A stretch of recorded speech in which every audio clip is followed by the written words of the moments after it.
Sveiki! Mani sauc Elza. Es strādāju uzņēmumā NTA kā mācību pieredzes dizainera, projektu vadītāja un klienta attiecību speciāliste. Un tas, ko es jums šodien gribēju pastāstīt, ir teiksim, tā mana pieredze pēdējo 8 gadu laikā, strādājot galvenokārt ar ārzemju klientiem. Un šeit man patīk pieminēt manu vidusskolas matemātikas skolotāju, kurai bija brīnišķīgi vienmēr teicieni. Un viens no viņas teicieniem bija, ja x ir virsdaļsvītrs, es rēķinu paliekdamies, bet ja x ir zemdaļsvītrs, tad es sāku kļūt tramīgs. Nu, lūk, un šie ir 10 iemesli, kad es sāku kļūt tramīga, strādājot ar e-kursiem, e-kursu veidošanu un visiem šiem aspektiem. Un, protams, arī es pastāstīšu, kā no tām situācijām varbūt izvairīties. Tātad, sāksim ar pirmo. Un pirmais būtu slaidu slēgšana, kas nozīmē, ka jūs apmācamiem neļaujat iziet cauri. Tā es jūtos, kad ir jāslēdz kurs kāds. Bet tā ideja ir tāda, ka ir šīs pogas turpināt, un mēs viņus aizslēdzam ciet, lai apmācāmies nevar tikt uz priekšu, kamēr nav viss izklikšķināts.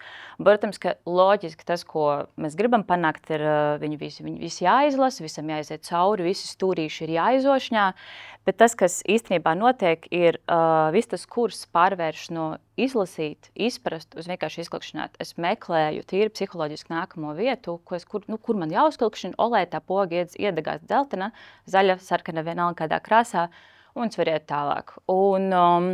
Tajā mirklī ir absolūti pazaudēts tā esence, ko mēs gribam panākt no e-kursa, kas ir tas, lai viņi tiešām pievērš uzmanību. Un ko mēs varam darīt šādā situācijā, ir mēģināt pievērst viņu uzmanību ar video, ar visādām interesantām ilustrācijām, kaut kādiem jēgpilniem uzdevumiem un samazināt to teksta daudzumu. Nākamais ir... Es šo nosaucu par viss ir svarīgs, bet principā tas ir mirklis, kad mums ir kaut kāda informācija, kas mums ir jāieliek kursā, un secinājums ir tāds, ka pilnīgi katrs vārds ir svarīgs. Mēs parasti tajā daram tā, ka ir materiāls, un mēs lūdzam iekrāsot dzeltenis, zils, sarkans, ko obligāti vajag, ko varbūt būtu forši ielikt un no kā mēs varam atteikties. Un, man ir gadījies saņemt tādu dokumentu apakaļ, kur pilnībā viss ir iekrāsot dzeltenis un visu vajag. Viss ir nepieciešams. Un ar šo ļoti daudzo informācijas apjomu ir tas viens mirklis, kur cilvēkam smadzene nogurst, viņš nespēja uztvert informāciju, viņš lasa. Un, ja tā iedziļinās tajā tekstā, kas tur ir rakstīts, tas teorētiskais teksts, lielākoties, to var padarīt šaurāku, mazāku, konkrētāku, piemēram, situācijā, ja mums ir kurs par kaut kādu atgriezenisko saiti, piemēram. Un mēs veltam veselu nodaļu, kur mēs stāstam tikai par to, ka atgriezeniskai saitei ir jābūt empātiskai un visi šie lielie vārdi, bet īstenībā tam apmācāmiem varbūt dienas beigās nav skaidrs, kas ir empātija. Tad ir jāskaidro caur situācijām, kas ir empātija, kā ar to strādāt, kā sniegt šo pareizo un foršo atgriezenisko saiti. Tālāk mums ir nevajadzīgas instrukcijas, jeb click continue to continue. Esmu novērojis, ka ir šis fenomens, ka brīdī, kad mēs taisam e-kursus, pēkšņi visiem liekas, ka cilvēki apmācami viņi nesapratīs, kur ir slaids, kur man ir jāklikšķina, kas man ir jādara, lai es varētu doties uz priekšu. Un tad loģiska ideja ir uzrakstīt apakšā tekstiņu zem virs pogas, klikšķiniet uz pogas continue, lai es varētu doties uz priekšu.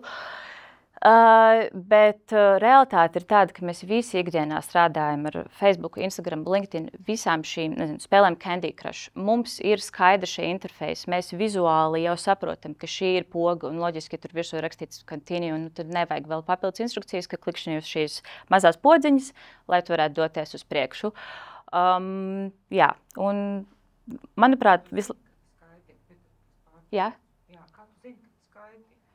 Mēs esam veikuši vairākus testus arī ar fokus grupām, ar lietotājiem, un es esmu redzējusi to viņu plakstiņu, kas raustās.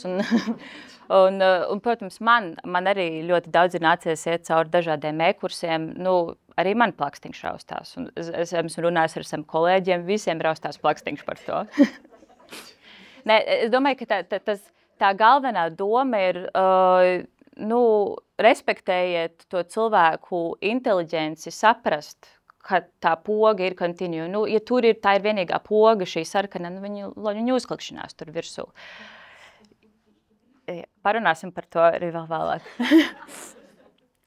Nākamais ir, ļoti bieži esmu saskārusies ar situācijām, kur mācību daļa saka, mēs zinām, viņi neko nemāk, viņi neko nesprot, viņiem vajag iemācīties šitik daudz testus, viņiem visu šo vajag, bet realitātē tas, ko es gribētu ieteikt visiem, runājiet ar saviem apmācājumiem, runājiet ar tiem cilvēkiem, kas jums ir uzņēmumā. Man ir bijušas situācijas, kur mācību daļa saka, viņi neko nesprot par e-kursiem, viņi neko nav darījuši, viņiem viņi pirmo reizi vispār saskarās ar e-apmācībām, un tad es izlūdzos aizbraukt, patestēt uz vietas, kā viņi darbojas ar šiem e-kursiem, un viens no tiem apmācājumiem teica, man nav problēmas, es e-kursus lietoju jau vairākus gadus, man problēma ir tāda, ka man ir 0 laiks gadā apmācībām, man jādara brīvajā laikā. Apmācību daļu to mierīgi varētu uzzināt, izsūtot ārā vienu aptauju, paprasot, ko jums vajag patiesībā no mācībām, kas jums trūkst, ko jūs gribētu, kā jūs gribētu mācīties klātienē vai neklātienē, bet ir šis uzskats, ka mācību nodaļai mums nevajag vispār interesēties par to, ko apmācāmies domā vai dara. Mums ir vienkārši kaut kādi KPIs, kas mums ir jāizpilda, un viss. Tālāk ir tas, ka tests ir nepieciešams obligāti. Ja tests ir brīnišķīga lieta, ar ko mēs varam arī sakonfigurēt tā, ka mācību platformā parādās tas, ka tas kurs ir iziets vai nav iziets, bet, protams, ir situācijas, ka tests nav obligāts. Un tas vairāk būs tādiem kursiem, kur mēs mācam izmaiņas manā uzvedībā. Par to, kā man tur atpazīt situācijas, kā dot šo pašu atgriezenisko saiti. Tests nebūs vislabākā opcija, tur vairāk ir prakse, simulācijas. Un vēl viena lieta, ko es esmu arī novērojis ar testiem, ja testi tiek taisīti, viņiem ir jābūt jēgpilniem tādā ziņā, ka tā atbilde nevar būt pašaprotam skaidru, kura ir tā pareizā atbilde. Piemēram, es izdomāju šo te piemēru. Vienmēr garākā opcija 8 gadu laikā, tas ir tas, ko es vienmēr novēroju, tas, ka vienmēr garākā opcija, tad vēl ir variants, kad ir 4 atbilžu varianti un pēdējais variants ir all of the above, kas vienmēr arī ir pareizā, tāpēc, ka gribās iekļaut tās 3 teorētiskās lietas, kuras tad ir tās pareizās, un es varu nelasīt, un es redzu, ka C ir pareizā atbilde.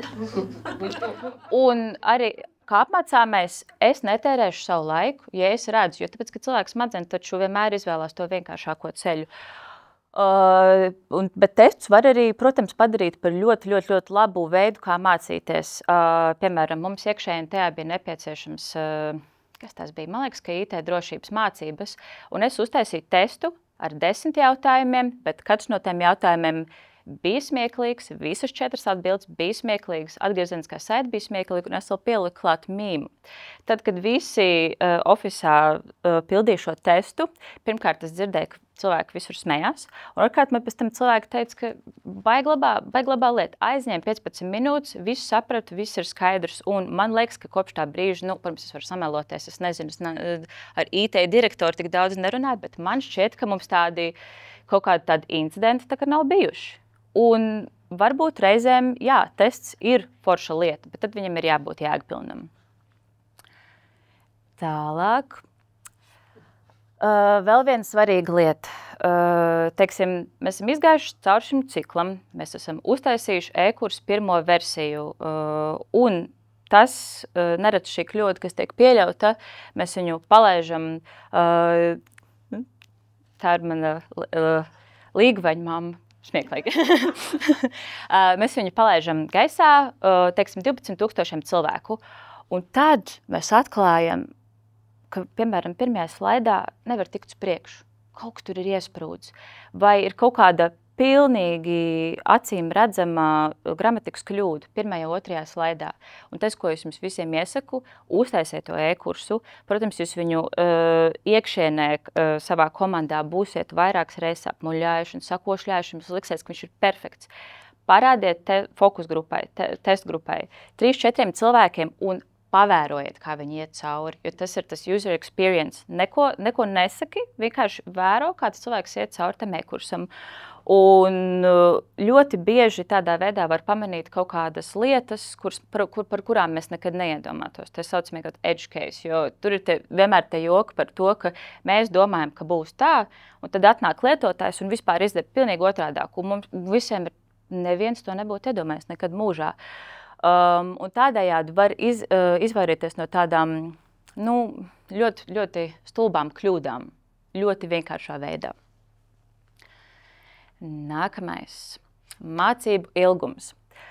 Jā, ļoti bieži ir tā, ka mācību sākumā pirmais slaids ir virsraksts, un tad cik ilgi šīs mācības ilgs. Un parasti tās ir 15 minūtes, un vienmēr klients saka, nē, šim kursam ir jābūt 15 minūšu garam, un tad mēs sākam. Mēs liekam tekstu, mēs darām, mums ir 50 slaidi, un es pēc tam saku, tās ir vispār 45 minūtes. Nē, bet ja ātri iet, tad ir 15. Tad tā ir tāda jau ekspektāciju menedžments jau pašā sākumā. Ja tās ir 45 minūtes, tas ir 45 minūtes. Protams, tās 45 minūtes var arī padarīt ļoti interesants. Un tas ir tas pats galvenais, kas ir jādara. Tā. Nākamais ir... Šis ir tas, par ko, manuprāt, Karlīna runāja pagājušajā reizē, jeb mācību izvērtēšana, kas ir ļoti, ļoti, ļoti svarīga lieta, jo nereti ir tā, ka mēs uztaisam šo e-kursu, viņš ir rītīgi foršs, super, ieliekam mācību platformā uz redzēšanos un visu, un viņš tur stāv, viņš dzīvo savu dzīvi, bet realitāte ir tāda, ka, protams, kursiem ir vajadzīgs šis maintenance process. Jā, ar kaut kāda informācija tiek atjaunota, bet tas pats svarīgākais, kas būtu jādara, jums ir jāievāc dati pirms e-kursa palaišanas, pirms apmācībām jāuzliek kaut kāda KPIs, ko jūs gribat panākt ar šo e-kursu. Un tad pēc kāda laika jums ir jānomēra, vai vispār ir kaut kādas izmaiņas. Un, balstoties uz tiem datiem, attiecīgi tas e-kurs ir jāuzlabo vai jāmaina, bet ir jābūt kaut kādam procesam. Tas nav tā, ka tu aizmet projām un vairāk par to nekad neinteresējies. Ļoti, ļoti, ļoti svarīga lieta. Tālāk. Nereti, protams, jā, mums ir visādi nopietni uzņēmumi, kas dara nopietnas lietas, un, protams, jā, bet es nedomāju, ka tik un tā tam kursam ir jābūt super garlaicīgam, visam tajās korporatīvās krāsās, ar kaut kādām, ziniet, tām klasiskajām bildēm, ka visi smējās par to, ka ir tas sievietes, kas ēda salātus, vienmēr ļoti smējās. Tādām klasiskajām bildēm, kursiem, kur ir ļoti nopietna balss, un tur šodien mēs esam darba drošības mācībās. Es uzskatu, ka jokiem un vieglumam ir vieta būt. Un man arī bija vienreiz situācija tāda, ka es ar kolēģi runāju, ja mēs taisījām onboardingu. Un viņi teica, bet Elze, es uzskatu, ka onboardings ir nopietnas kurs un tur nav vietas mīmiem. Un es teicu, ja kaut kur ir vieta mīmiem, tad tas ir onboarding kurs. Un es domāju, nevajag baidīties jokot. Protams, nevajag uztaisīt to ļoti pārspīlēti ar kaut kādu ļoti pārspīlētu speaker tekstu, un mums te viss ir pa jokam. Tur ir tā smalkā līnija, bet joki un humors ir brīnišķīgs veids, kā likt pievērst uzmanību tam, ko tu gribi nodot, kādu informāciju. Un pats pēdējais ir... Tas, ka ir nepieciešams salūts. Ko es ar to domāju? Teiksim, mēs uztaisīsim vienu slaidu, kur būs teksta blāķis, teorija, un tad mēs nākamajā slaidā uztaisīsim kaut kādu, nezinu, tur interesantas animācijas vai kaut ko krāsainu, kaut kas tur lēkās, vai būs kaut kādi video. Tas, teiksim, ir tās kaut kādu seku mitigēšana, mēģināt kaut ko garlaicīgu padarīt interesantu, ar kaut kādiem vizuāļiem nav pareizā pieeja, tāpēc, ka vizuāļi ir tikai kaut kāds papildinošais elements. Pats svarīgākais ir tas teksts. Jā, kaut kā tā.